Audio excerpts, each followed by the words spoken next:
Assalamualaikum warahmatullahi wabarakatuh.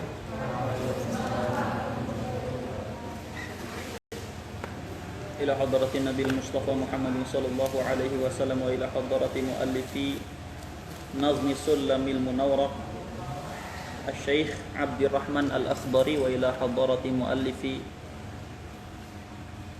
sahibi Idahil Mubham Al-Syeikh Ahmad Abdul Mun'im Ad-Damanhuri wa ila hadrati Syekhina Kiai Haji Bagus Al-Hasuri Dhahir wa ila hadrati ummina Hajah Mahfuzah binti As'ad wa ila hadrati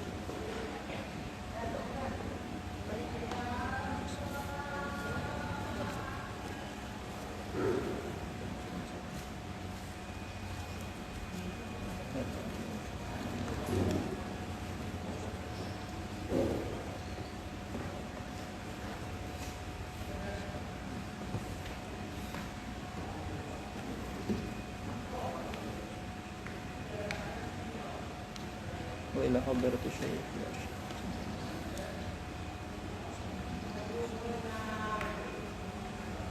الفاتحة. أعوذ بالله من الشيطان الرحمن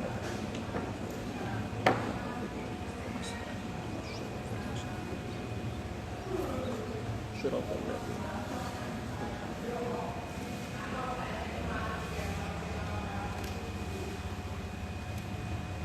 Ini ilmu yang bakal kita pelajari itu ilmu mantik, dan ilmu mantik itu ilmu yang harus dipelajari dalam keadaan otak yang fresh. Jadi yang banyak utang jangan dulu ikutan ya, buatnya nyambung.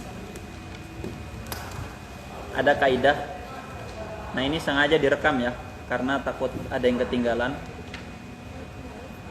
Itu harus menyusul melalui rekaman, karena sekali tidak hadir bangunan keilmuan setelahnya runtuh semua. Begitu, nggak bakal paham. Mau pakai itu? Kedengaran keluar nggak? Kedengaran keluar nggak? Jangan. Kecilin lagi tadi, kecilin lagi.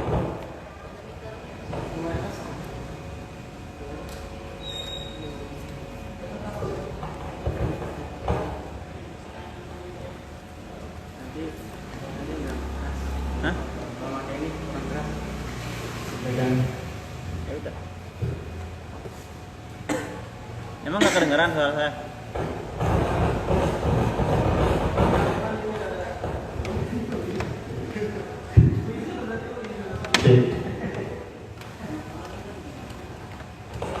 Enggak kedengeran suara saya. Nah, lebih jelas pakai ini. Agak repot soalnya saya pakai. Pakai ini ya.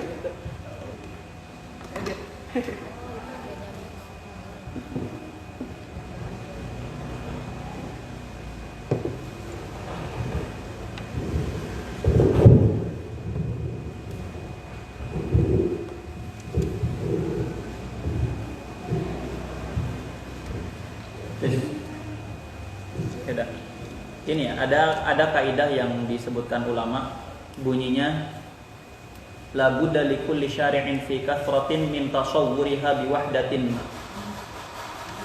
La budda likulli syari'in fi kathratin min tasawwuriha bi wahdatin ma. Wajib bagi seseorang yang memulai fi kathratin untuk melakukan sesuatu yang banyak, min tasawwuriha untuk menggambarkannya. Enggak perlu nyatet dulu ya. Enggak perlu nyatet dulu. Biar cepat. Min tasawwuriha bi wahdatin ma. Jadi orang yang ingin melakukan sesuatu yang banyak, orang yang ingin menguasai sesuatu yang banyak, dia harus menggambarkan sesuatu yang banyak itu bi wahdatin ma, dengan satu poin apapun. Maksudnya apa? Maksudnya orang yang ingin menguasai sesuatu yang banyak, dia harus menggambarkan sesuatu yang banyak tersebut dengan satu poin yang bisa mengumpulkan sesuatu yang banyak itu. Ngerti ya? Kitab itu isinya banyak pembahasan nggak? Banyak. Nah, harus menggambarkan sesuatu yang banyak tersebut melalui beberapa poin. sebelum melakukan sesuatu yang banyak itu. Nah, ilmu itu punya 3 makna. Ilmu punya 3 makna. 1, idrok. 2, masail. 3, malakah. Ya tulis saja. Sebenarnya suara saya kencang, terlalu kencang.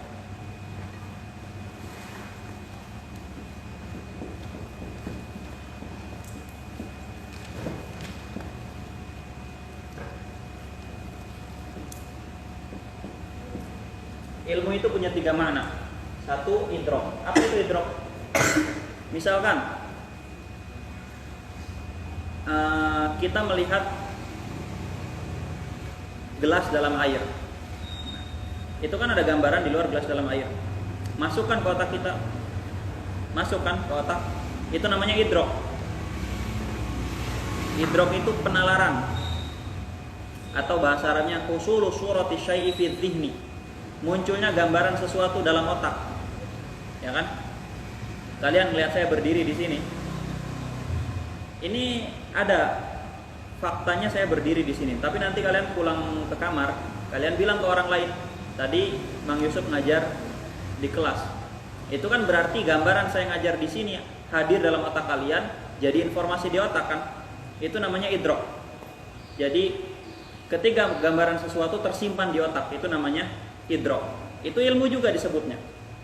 Yang kedua, masail, kumpulan permasalahan. Kalau ada orang ngomong ini ilmu nahwu, maksudnya apa? Ini adalah kumpulan permasalahan tentang nahwu, kan gitu.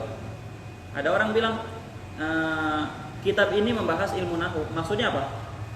Maksudnya adalah kitab ini membahas tentang permasalahan-permasalahan nahwu, kan gitu. Nah, itu makna kedua. Ilmu maknanya yang kedua adalah masail. Yang ketiga, malakah. Malakah itu keahlian. Malakah itu keahlian. Orang sering membaca masalah-masalah nahwu. Setiap hari baca masalah nahwu, hafal alfiah segala macam. Ketika dia menguasai permasalahan-permasalahan tersebut, yang tadinya dia berbentuk masail, dia akan melahirkan dalam dirinya itu apa? Keahlian dalam bidang ilmu. Nah, itu juga disebut ilmu. Jadi orang yang punya malakah, orang yang punya keahlian disebut orang yang punya malakah, orang yang punya keahlian dalam bidang ilmu nahwu, dia akan disebut orang itu memahami ilmu nahwu. Orang itu ahli ilmu nahwu. Nah, itu maknanya ilmu yang ketiga, malakah. Jadi ilmu punya 3 makna. 1, idrok. Idrok itu tadi kita melihat gambaran sesuatu kemudian masuk dalam otak. Itu namanya idrok. Yang kedua, ilmu itu bisa dimaknai juga kumpulan permasalahan. Hadza ilmu nahwi, maksudnya ai hadza masailun nahwi. Hadza ilmu tauhid, ai hadza masail tata'allaq bi ilmi tauhid. Hadza ilmu fiqhi, maksudnya ai hadhihi masail tata'allaq bi ilmi fiqhi. Itu makna kedua. Makna ketiga, malakah. Malakah itu yaitu orang yang sering membaca permasalahan dalam bidang tertentu. Itu lama-kelamaan akan melahirkan keahlian dalam dirinya. Itu yang disebut dengan malakah. Nah, yang kita ingin jadikan titik pembahasan itu makna kedua. Jadi ilmu itu kumpulan permasalahan. Nah, namanya kumpulan permasalahan banyak nggak? Banyak. Nah, otomatis kembali ke kaidah tadi. La budda likulli syari'in fi kathratin min tasawwuriha biwahdatin ma. Orang yang ingin menguasai masail, otomatis dia harus menguasai satu poin yang membuat dia bisa menggambarkan seluruhnya. Nah, jadi harus, kan gak mungkin kita mau menguasai ilmu tiba-tiba kita mempelajarinya seluruhnya sekaligus, mungkin gak? Gak mungkin. Atau kita langsung belajar tanpa menggambarkannya sama sekali, tiba-tiba belajar nahwu, nggak tahu nahwu itu apa, mungkin nggak? Nggak mungkin, nggak ada gunanya. Nah, maka harus minimal menggambarkan sebagiannya, yang mana sebagian itu mewakili seluruhnya. Nah, sebagian yang tadi saya singgung itu yang sering disebut ulama sebagai al-mabadi al-asyarah, pengantar dasar yang 10. Jadi setiap belajar ilmu apapun harus menguasai pengantar dasar yang 10 ini. Harus belajar apa aja. Kalau tidak menguasai ini, nanti kalian bingung, ngapain gue belajar ini? Belajar nahwu ngapain? Nggak tahu fungsinya, nggak tahu nahwu itu apa, nggak tahu nahwu itu pengarangnya siapa, nggak ada gunanya. Jadi harus menguasai ini dulu. Nah, mabadi asyarah kalau mau tahu seluruhnya itu ada di Hasyiah Shobban alal Alfiyah. Ada di Hasyiatus Shobban alal Alfiyah, di situ ada bait bunyinya inna mabadi kulli fannin asyarah al-hadd wal mawdu'u tsumma thamarah. Apa lagi? Inna mabadi kulli fannin asyarah. Pengantar dasar semua ilmu itu ada 10. Al-haddu wal mawdu'u tsumma thamarah.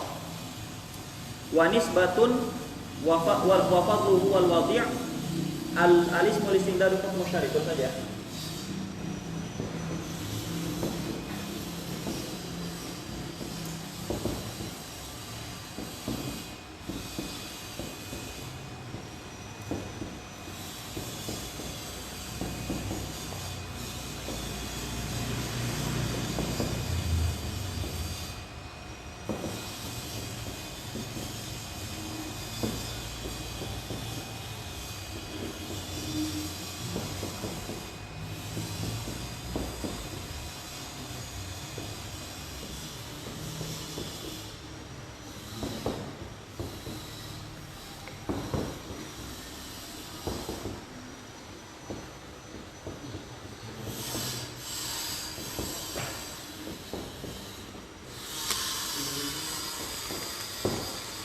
Jadi pengantar dasar semua ilmu itu ada 10. Satu, definisinya. Kalian sebelum belajar ilmu, saya kasih tahu jangan dulu nulis pokoknya ya. Nanti ketinggalan. Udah dengerin aja. Kalau mau nulis lihat videonya nanti. Definisi, kemudian maudhu itu objek yang dikaji dalam ilmu. Kalau ilmu nahwu yang dikaji apa? Yang dikaji itu tarokib, bahasa Arab. Yang dikaji bahasa Arab dalam bentuk tarkib. Kemudian samarah, fungsinya. Kita harus tahu sebelum ngaji nahwu, harus tahu dulu fungsi nahwu apa. Wanisbatun, hubungan ilmu nahwu dengan ilmu lain. Hubungan ilmu mantik dengan ilmu lain harus tahu. Wa fadluhu, keutamaannya apa? Wal wadi'u, penemunya siapa? Al-ismu, nama ilmunya apa? Masa belajar ilmu nggak tahu namanya? Sesat. Al-istindadu, sumbernya dari mana? Ilmu nahwu sumbernya dari mana? Dari Al-Qur'an, hadis, syair-syair Arab. Hukum syari, hukum pelajarinya apa? Masailu, permasalahan yang dibahas dalam ilmu itu apa? Nah, ini yang disebut wahdah ya, poin-poin yang harus diketahui sebelum mempelajari ilmu yang banyak itu. Jelas ya? Jelas kan? Tenang aja, jelas kok. Jadi yang dulu santai aja, tenang. Insyaallah paham. Nah, jadi itu ya. Sekarang kita mau belajar mantik, harus mempelajari. Nah, ini mabadi asyarah ini tidak perlu dipelajari semuanya. Ada beberapa yang paling penting. Yang paling penting itu definisinya, maudhu'nya, samarohnya. Ini yang paling penting. Sisanya kalau tahu bagus, nggak tahu nggak apa-apa. Tapi yang paling penting harus tahu definisinya, objek yang dikaji apa, fungsinya apa. Nah, yang akan kita bahas itu had, samaroh dengan hukum syariah, hukumnya aja. Karena kenapa ini tidak dibahas? Karena sulit.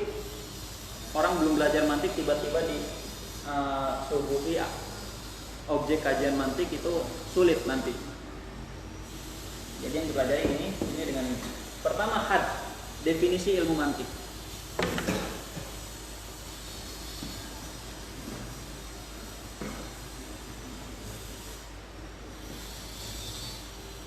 Ini baru yang namanya ngaji begini. Ini yang ngaji baru begini.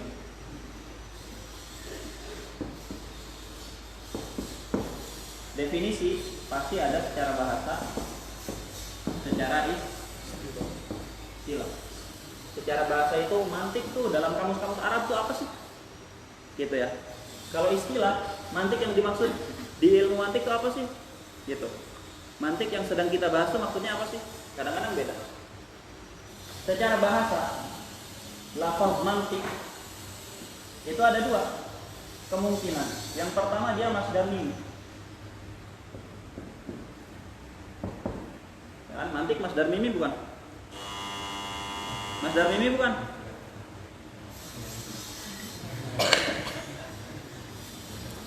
Mantik masdar mimi bukan? Hah? Natoko yantiku nutkon wa mantikon masdar mimi. Bisa ya. Yang kedua itu isi makan.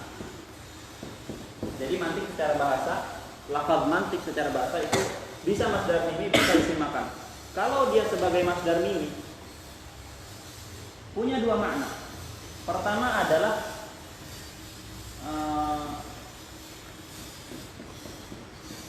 al-idrok. Pertama adalah al-idrok. Yang kedua bermakna al-mantuk.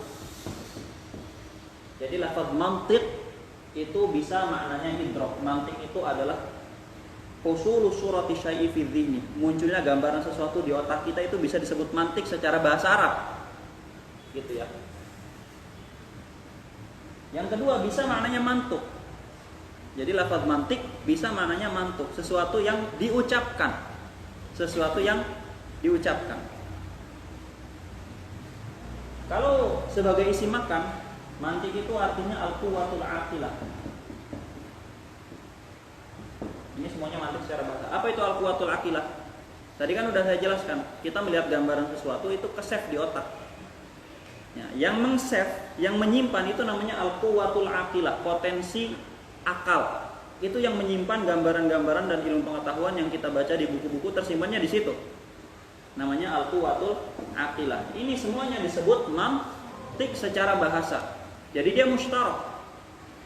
Kalau kita mendengar lafaz mantik itu maknanya bisa idrok, bisa mantuk, ayil malfuz yang diucapkan, bisa maknanya quwwatul aqilah secara bahasa. Nah, yang dimaksud ilmu mantik yang kita bahas itu apa? Ini secara istilah adalah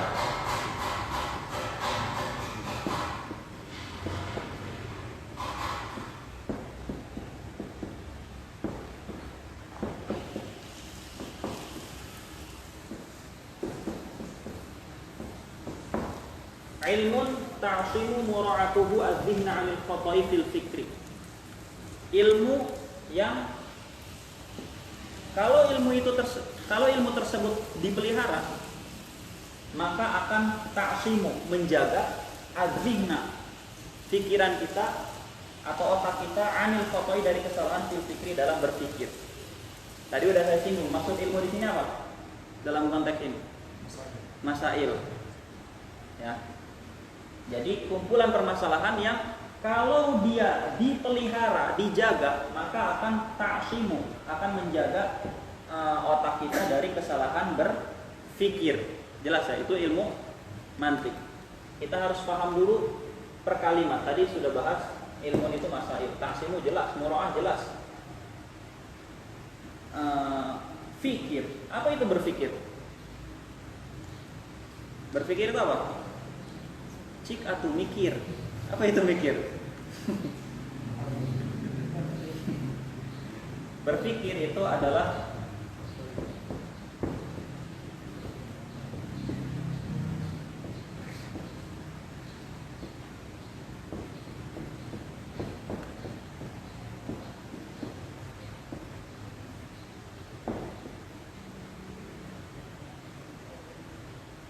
tartib umurin ma'lumah lit ta'addi ila amrin majbur. Menyusun perkara-perkara yang diketahui agar sampai kepada perkara yang tidak diketahui. Itu namanya mikir. Mikir itu kita menyusun hal-hal yang kita tahu supaya kita mengetahui sesuatu yang tidak kita ketahui. Jelas ya? Menyusun hal-hal yang kita ketahui supaya kita mengetahui sesuatu yang belum diketahui. Itu namanya mikir. Makanya jangan sembarangan cik atau mikir, tapi nggak tahu apa itu mikir. Sekarang udah tahu nih. Tartib itu apa? Menyusun. Sebenarnya udah cukup ya, udah cukup itu. Menyusun udah cukup, selesai. Sebenarnya ada bahasa Arabnya. Kalau pengen ke Arab-Araban. Tapi jangan ke Arab-Araban lah. Tartib umurin ma'lumah. Kita ambil contoh.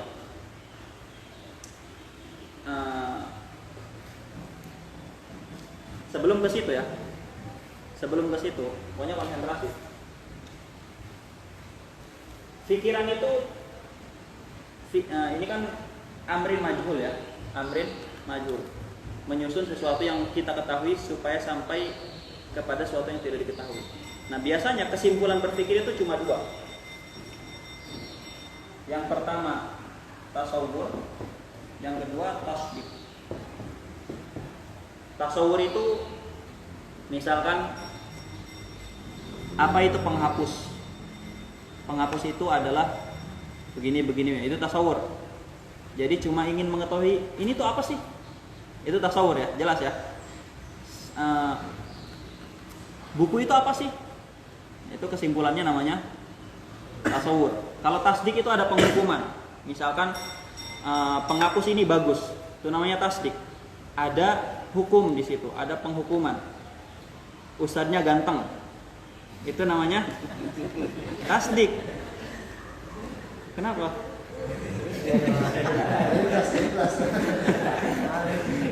Gitu ya. Misalkan Mang Fauzi kasep, itu namanya tasdik. Ada penghukuman. Pertama Mang Fauzi, yang kedua kasep. Kita harus mengetahui Mang Fauzi itu siapa sih? Itu tasawur. Menggambarkan dulu Mang Fauzi adalah santri at-Tahiriyah segala macam, itu tasawur. Kasep itu apa sih? Kasep itu suatu sifat yang orang yang disifati berarti enak dilihat. Itu namanya tasawur. Tapi kalau udah dihukumi Mang Fauzi itu kasep, itu namanya tasdik. Itu setiap pemikiran, setiap berpikir, setiap tartib umurin maklumah li ta'adi ila amrin majhul, kesimpulannya pasti dua itu, nggak bakal keluar. Daiman abadan ila yaumil qiyamah, dari zaman Nabi Adam juga begitu. Nggak bakal keluar dari dua. Kita mau buat contoh berpikir yang kesimpulannya jadi tasawur. Misalkan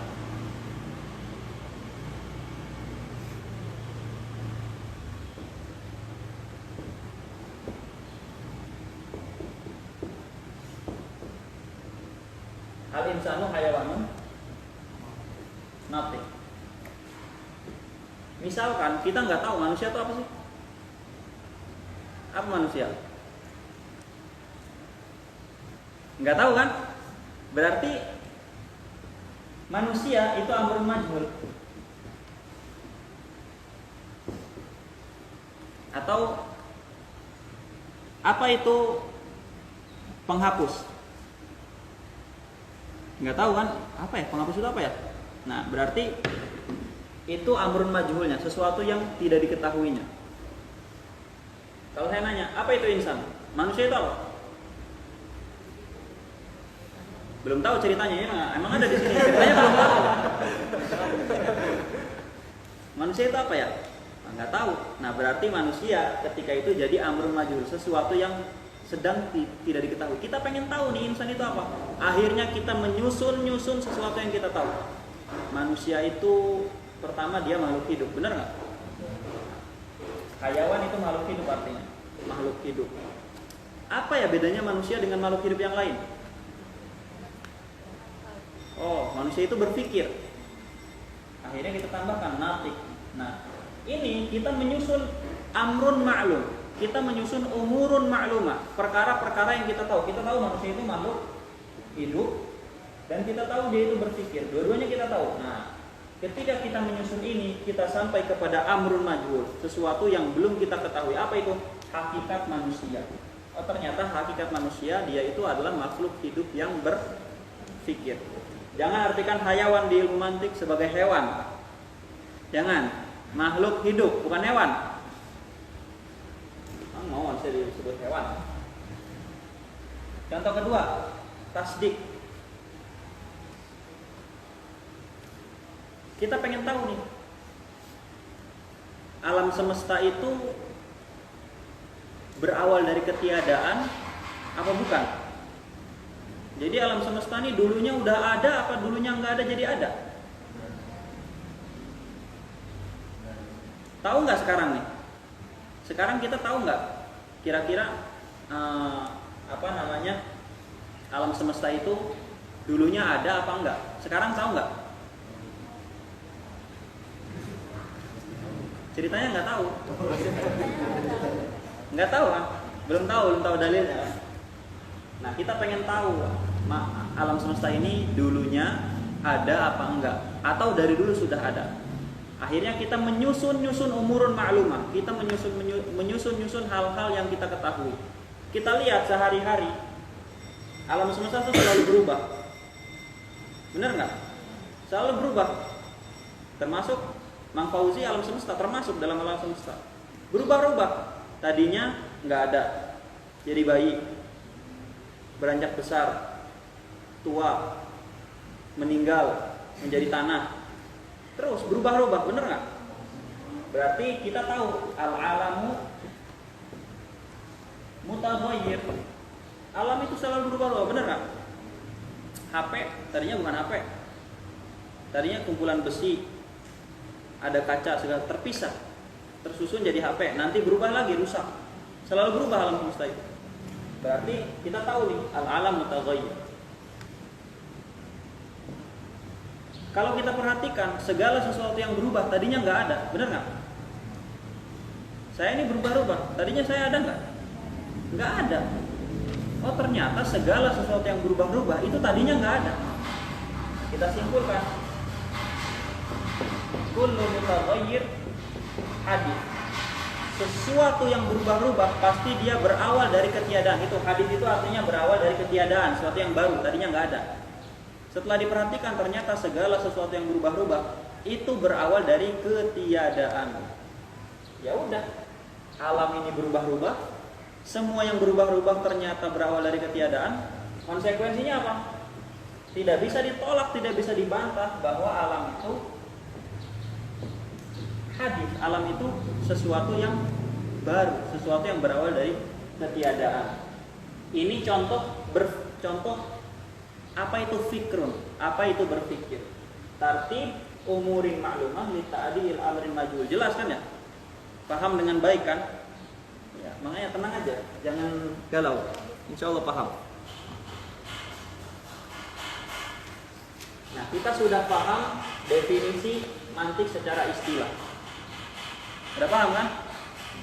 Udah paham? Jadi mantik itu kaidah berpikir. Nah, ini penting sekali. Kita sedang bahas definisi. Ingat, tema besar kita adalah definisi mantik, fungsi mantik, hukum mempelajari ilmu mantik. Itu tema besarnya. Sekarang lagi bahas definisi mantik secara bahasa, secara istilah. Kalau kalian membahas definisi, bahasa dan istilah, kalian harus bisa menghubungkan antara definisi istilah dengan bahasa. Apa hubungannya ilmu ta'sim wara'atuhu adzihna 'anil khata fil fikr dengan idrak? Apa hubungannya? Hubungannya tadi kita sudah bahas. Berpikir itu tartib umurin ma'lumah. Benar kan? Menyusun informasi-informasi di otak yang kita ketahui. Informasi-informasi di otak yang kita ketahui itu namanya idrak. Idrak apa? Usul surati syai' fi dhihni. Berhubungan enggak? Berhubungan. Ternyata mantik itu menjaga kesalahan berpikir, dan berpikir itu menyusun hal-hal yang kita ketahui, dan hal-hal yang kita ketahui itu adalah idrokat. Isinya kumpulan idrok. Jelas ya? Apa hubungan definisi mantik secara istilah dengan mantuk? Sesuatu yang diucapkan. Apa hubungannya? Hubungannya, orang yang pemikirannya terjaga dari kesalahan itu akan terlihat di omongannya. Orang yang berpikirnya rapi itu terlihat di mana? Di omongannya pasti rapi juga. Benar nggak? Nah, kalau bahasa Arabnya, man kana fikruhu saliman tazhar salamatuhu fi nutqihi. Di omongannya. Berhubungan nggak? Berhubungan. Apa hubungan ini dengan ini?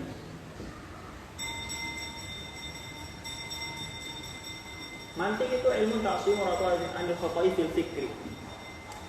Kesalahan berpikir. Berpikir itu terjadinya di mana?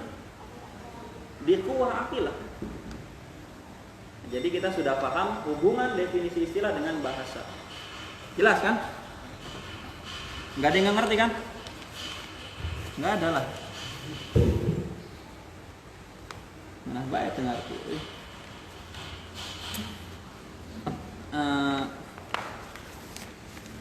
Contoh kesalahan berpikir. Contoh kesalahan berpikir kita harus tahu.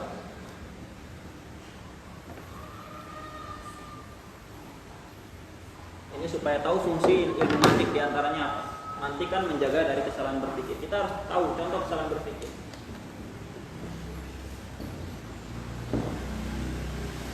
Kita pengen tahu kalimat itu apa sih? Mahiyal kalimat. Apa itu kalimat? Apa definisi kalimat? Loading. Ada orang pengen tahu kalimat itu apa sih? Kalimat itu dalam bahasa Arab ya. Bahasa Indonesianya kata. Apa itu kata?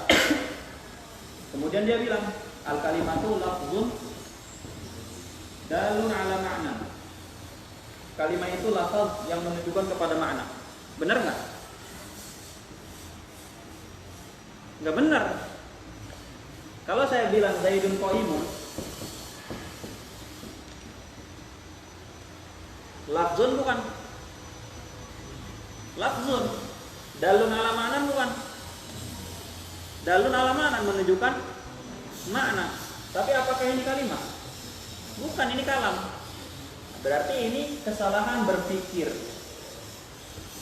Di mana letak kesalahannya? Nanti belajar di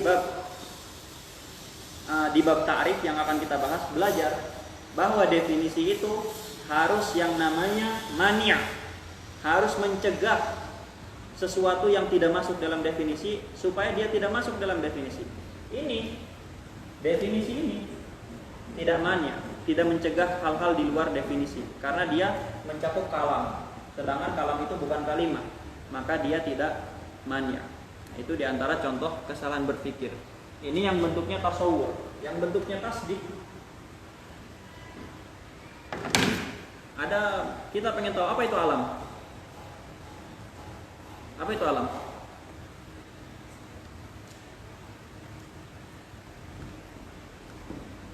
Kita bertanya-tanya. Apa itu alam? Kemudian dia bilang, al-alam kullu mawjud. Ini masih tasawwur ya. Al-alam kullu mawjud. Alam itu segala sesuatu yang ada. Benar nggak? Benar nggak? Salah. Allah ada nggak? Allah ada. Apa Allah alam? Hah? Sesat kalau bilang Allah alam.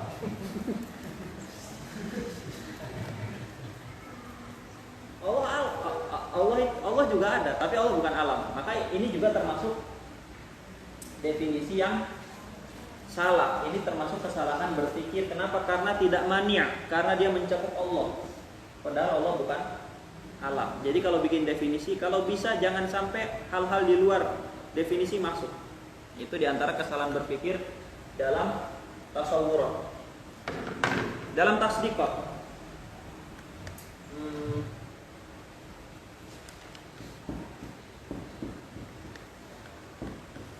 Zaid insan, Zaid manusia, benar nggak? Benar kan?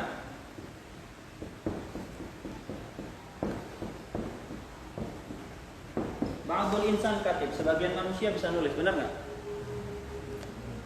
Benar nggak? Sebagian manusia bisa nulis, benar. Kesimpulannya, Zaid bisa nulis, benar nggak? Zaid bisa nulis, benar. Zaid manusia, benar. Sebagian manusia bisa nulis, benar. Tapi kesimpulannya Zaid bisa nulis. Keliru nggak dia? Berpikir begini keliru nggak? Keliru. Kalau belum belajar mantik, kalian tidak akan bisa menjelaskan letak kekeliruannya di mana. Tapi kalau sudah belajar mantik, kalian bisa menjelaskan di mana letak kekeliruan kalimat ini. Letak kekeliruannya di sini. Sebagian manusia bisa nulis. Ini nanti belajar di bab syakal. Ini masuk syakal pertama. Walil muqaddimati ashkalun faqat arba'atun bihasabil hadil wasat. Hamlun bi sughra wad'uhu bi kubra. Nanti dibahas di situ. Intinya syarat syakal awal apa? Syarat syakal awal muqaddimah keduanya harus sifatnya kulliyah. Sedangkan ini juz'iyah adalah ba'dun. Kalau syakal pertama muqaddimah keduanya, muqaddimah kubronya itu juz'iyah, maka itu salah. Kalau belum belajar mantik nggak tahu letak kesalahannya di mana, ya kan? Kadang-kadang kita gitu, ini orang mau omongannya kalau diperhatikan satu-satu benar, tapi ini salah ini. Tapi nggak bisa menjelaskan letak kesalahannya di mana. Kalau belajar mantik bisa menjelaskan letak kesalahannya di mana melalui kaidah-kaidah ilmu mantik. Begitu.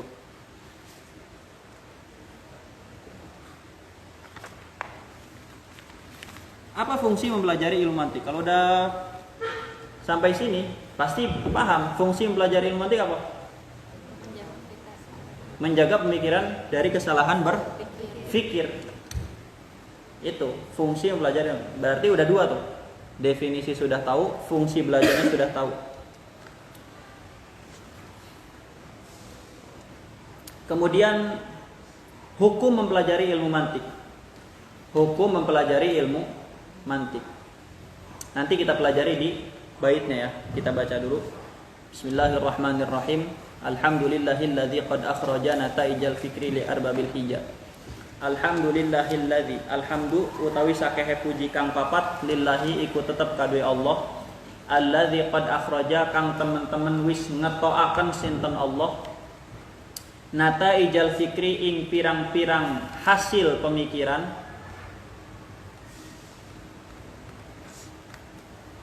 Min arbabil hija saking pirang-pirang wong kang anduweni akal.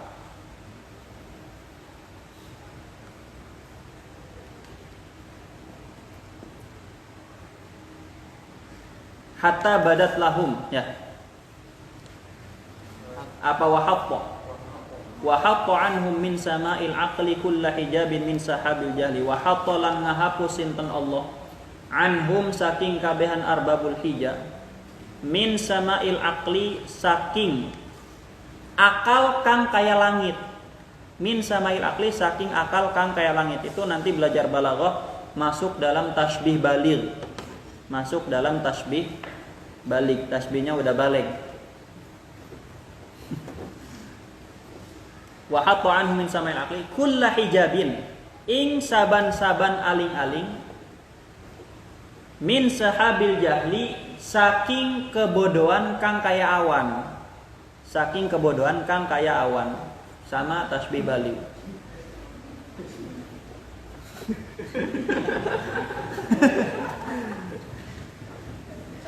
Hatta badat lahum syumusul ma'rifah. Hatta malah badat jelas lahum kadwe kabehan arbabul hija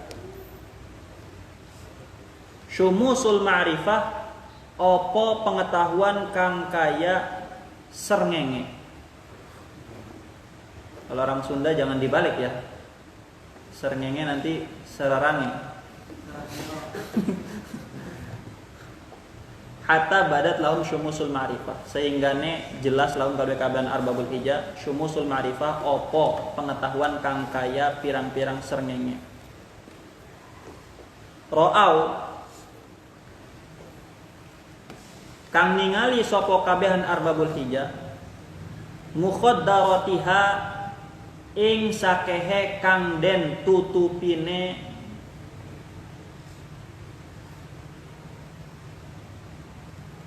ma'rifah, ing sakehe kang den tutupine ma'rifah munkashifah ingkang terbuka. Nahmaduhu ngalem sapa kita hu ing Allah alal in'ami ing atase aweh nikmat. Nahmaduhu jalla alal in'ami. Nahmaduhu ngalem sapa kita hu ing Allah jalla kang maha mulia sinten Allah alal in'ami ing atase aweh nikmat. Bi ni'matil imani wal islami kalawan nikmat iman lan Islam.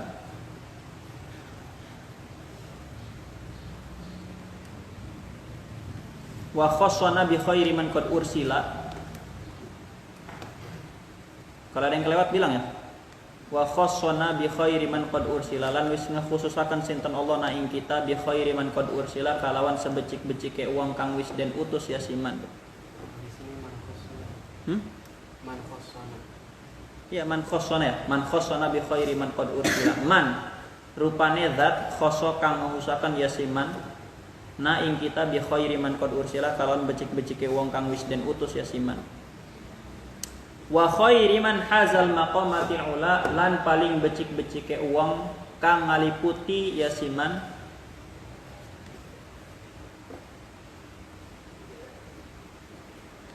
al maqamati ing sakehe kedudukan al ula kang luhur.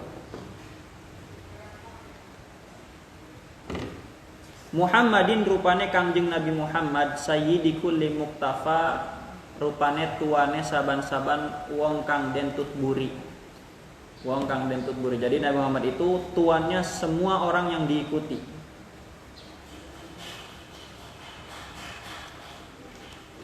Al-Arabi al-Hashimi al-Mustafa kang bangsa Arabi al-Hashimi tur kang bangsa Hashimi al-Mustafa kang den pilih. Shalla alaihi Allahu ma damal hijam mugi-mugi ngrahmati sinten Allah alaihi ngatasé Kangjeng Nabi Muhammad. Allah sintan Allah madam al hijaz selagine mayang opo akal ya khudu iku akeh ngomong atau iku nyelem opo akal min bahril ma'ani saking lautan pirang-pirang makna lujajan ing pirang-pirang ombak.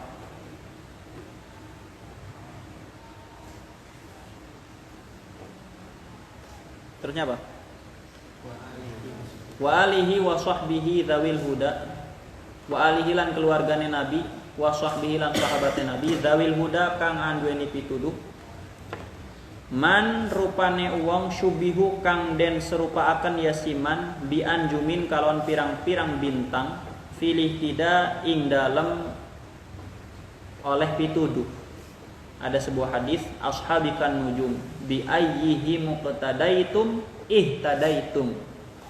Itu isyarat ke hadis itu ya.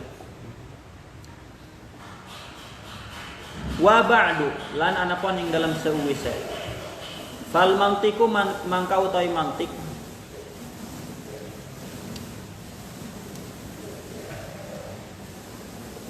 lil janani kadue pirang-pirang otak atau hati. Nisbatuhu iku utawi hubunganane mantik kan nahwi iku kaya nahwu lil lisani kadue lisan. Fayasimu mangka ngeraksa apa mantik al afkara ing pirang-pirang pemikiran an ghayyil khata saking sesate kesalahan wa an daqiqil fahmi yakshiful ghita lan saking rumit-rumite pemahaman yakshifu ngebuka apa mantik al ghita ing sumpelan.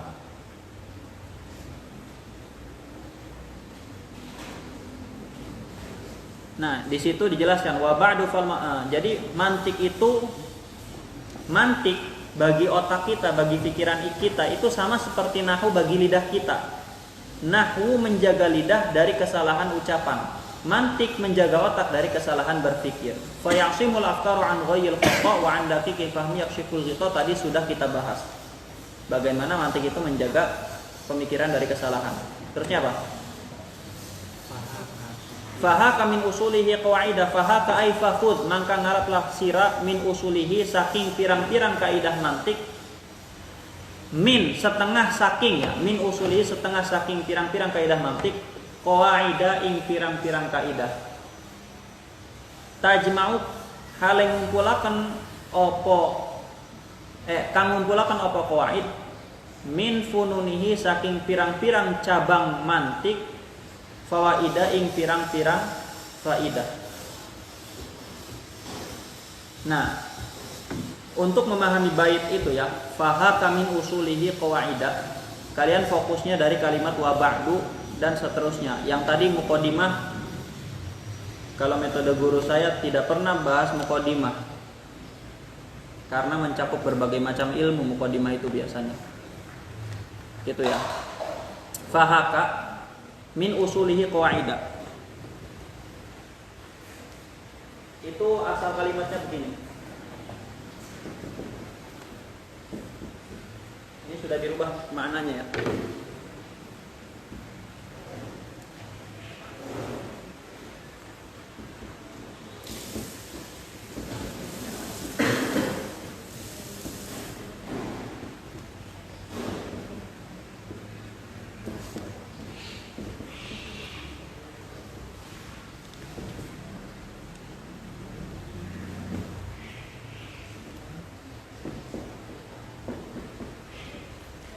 Ini makna faha min usulihi qaidah. Jadi min di situ min litab'id, kemudian usul di situ maknanya kaidah. Jadi asal kalimatnya faha min usulihi ay fakhud ba'dha qaidil mantiq. Kalau mau dirapikan, fakhud qaidah, ambillah kaidah-kaidah yang mana kaidah-kaidah tersebut ba'dha qaidil mantiq, merupakan sebagian kaidah-kaidah mantiq. Dan kaidah-kaidah tadi tajma'u min fununi fawaidah. Kaidah-kaidah tadi mencakup funun. Funun itu furu', cabang-cabang masalah. Furu' mencakup fawaid. Mencakup faidah. Jelas ya? Sama itu hu sampun ngarani sapa ingsun hu ing.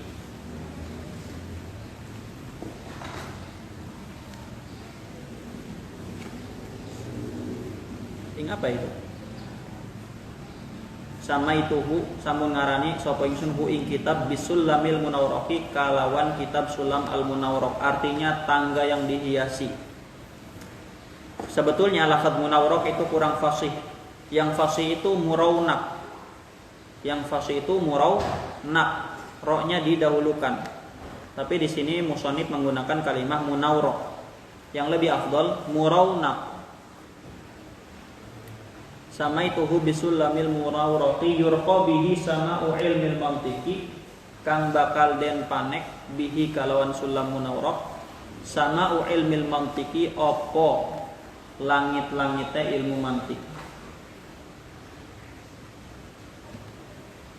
Itu apa? Wallaha arju laning Allah arju ngarapaken sapa ingsun ayakuna khalisa ing yen tah ana apa sulam munawwaraq khalison iku kang ikhlas.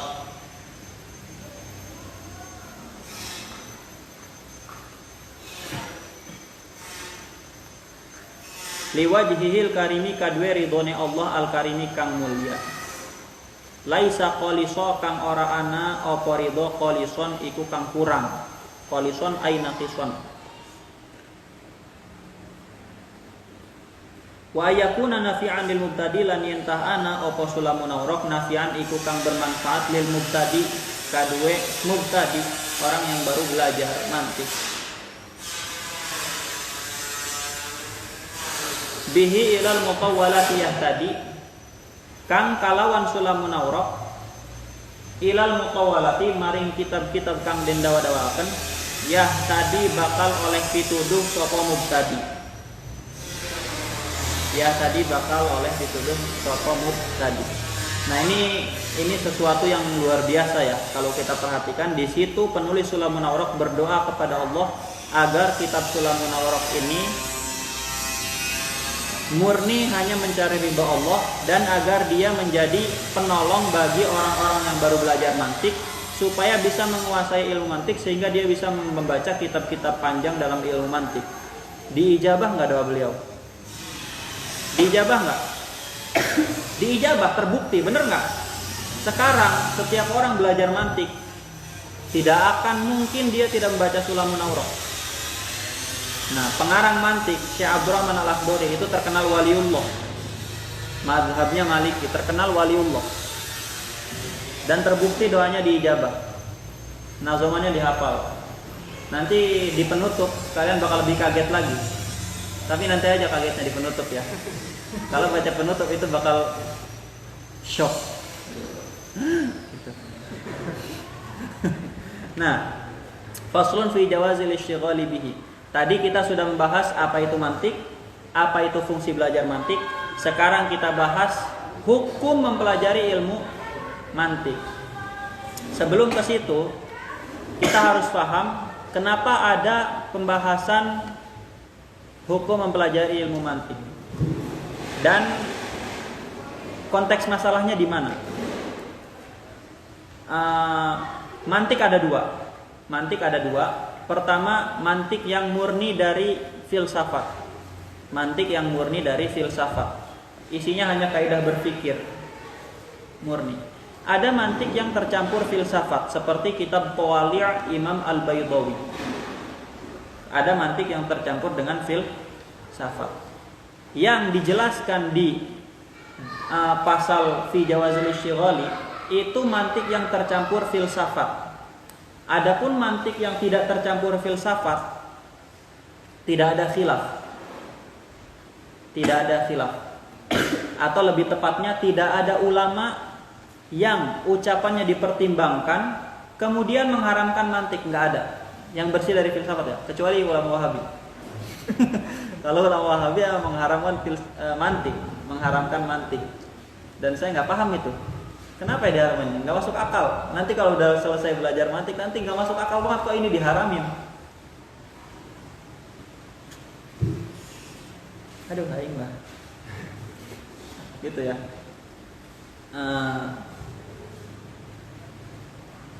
Jadi di pasal ini yang dibahas itu apa? Mantik yang tercampur filsafat. Sebetulnya ada ulama juga yang mengharamkan mantik yang tidak tercampur filsafat. Ulama mazhab Syafi'i dan dua-duanya ulama besar. Pertama Ibnu Shalah, kedua Imam Suyuti. Ibnu Shalah itu punya kitab judulnya Tabaqatul Fuqaha Asy-Syafi'iyyin. Kitab itu tadinya isinya biografi ulama Syafi'i dan tadinya disampaikan di majelis saja dari mulut ke mulut, nggak ditulis. Ulama terdahulu tuh begitu. Jadi jangan dikira kitab-kitab yang sampai sekarang itu ngarangnya duduk terus ngumpulin data, bukan, enggak gitu. Banyak kitab yang sampai ke tangan kita sekarang itu ulamanya duduk ngomong, santri nulis, jadi kitab. Gitu ya. Ulama mah santai, terserah dia mau ngapain aja. Jadi ilmunya di kepala semua, didikte. Nah, termasuk itu Tabaqatul Fuqaha Asy-Syafi'iyyin. Ibnu Shalah termasuk ulama yang banyak seperti itu. Ibnu Shalah itu duduk, beliau menjelaskan biografi ulama Syafi'iyah dari zaman Imam Syafi'i sampai zaman Ibnu Shalah. Didikte aja di majelis begini. Kemudian kitab itu disusun ulang, dirapihkan oleh Imam Nawawi. Jadi nanti di kitab Tabaqatul Fuqaha Asy-Syafi'iyyin itu tercampur ada pendapat Ibnu Shalah, ada pendapat Imam Nawawi. Kalau ada kalimat qultu berarti itu Imam Nawawi. Kalau nggak ada berarti itu Imam Ibnu Shalah. Ibnu Shalah dalam Tabaqatul Fuqaha Asy-Syafi'iyyin ketika menjelaskan biografi Imam Ghazali itu ulama pertama yang memasukkan mantik dalam usul fikih.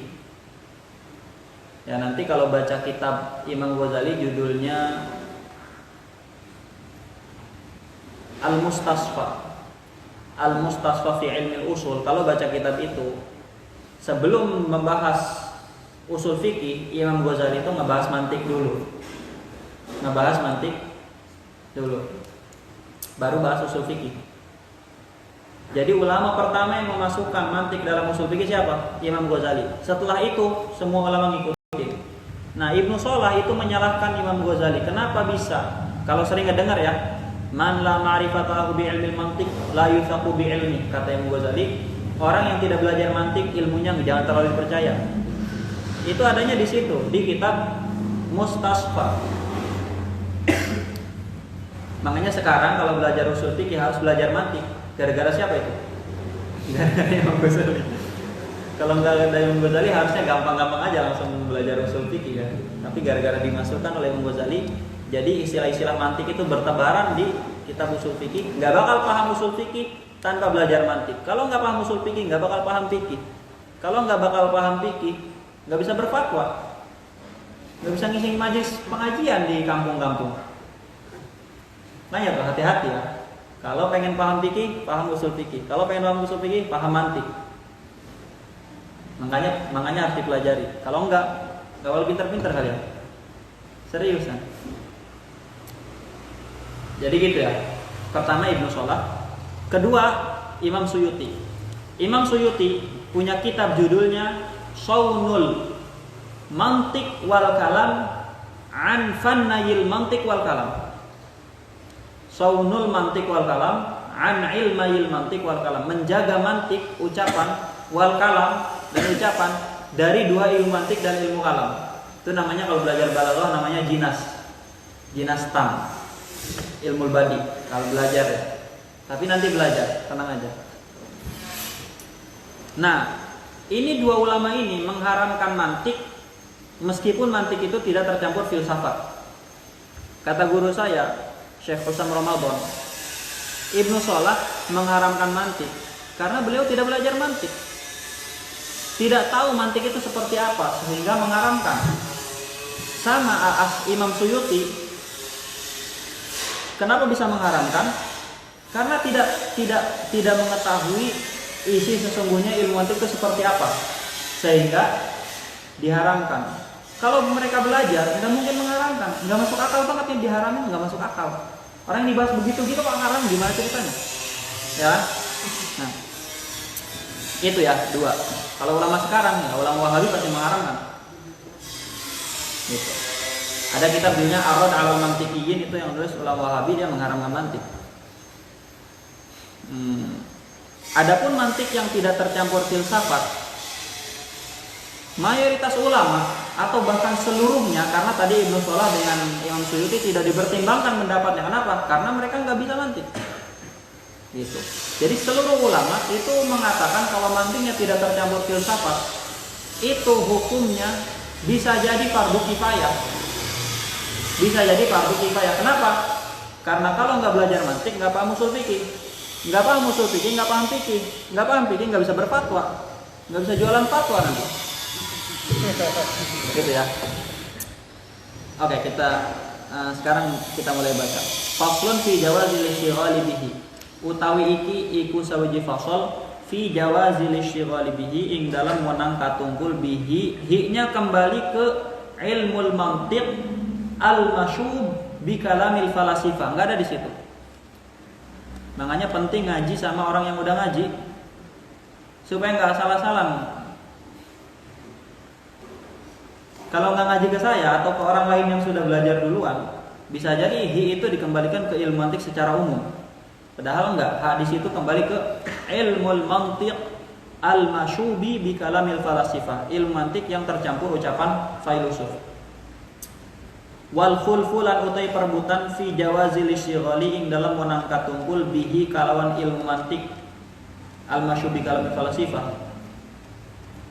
Ala salasatin aqwali, iku tetep ing atase telu, tegese rupane pirang-pirang kaul. Fa Ibnu Shalahi mangka utawi Ibnu Shalah, wa Nawawi lan Imam Nawawi, harrama iku ngaharamaken sapa karon Ibnu Shalah lan Nawawi. Wa qala qaumun yambaghi ayu alama, lan sampun ngucap sapa sewiji kaum di situ Imam Ghazali. Yang bagi ayu alama sayogiane opo yenta den kinawarui opo ilmu mantik al-masyhubi bi kalamil falasifah. Wal qaulatul masyhuratu shahihah, lan utawi qaul kang den masyhuraken tur kang bener, jawazuhu iku wenange istighal likamilil qarihati kadue wong kang sempurna akale. Mumarisi sunnati, tur kang meraktek akan sunnah, wal kitabilan Quran. Liyah tadi derepon yenta oleh pituduh yasi kamilil qarihah bihi kalawan ilmu mantik ila swabi maring kang bener. Di situ dijelaskan Imam Nawawi juga. Makanya saya bilang yang ikut ngaji ini kalau bisa yang ngajinya udah jalan. Jadi saya nggak capek-capek nerjemahin satu-satu. Ngerti kan itu semua bait-baitnya, ngerti kan? Ngerti ya? Kalau nggak ngerti tanya di grup aja. Tadi di situ dijelaskan Imam Nawawi juga mengharamkan mantik. Yang diharamkan oleh Imam Nawawi itu mantik yang tercampur filsafat. Gitu ya. Terus tadi qaul kedua Imam Ghazali bilang yang bagi ayu lama. Di situ ada kalimat yang bagi.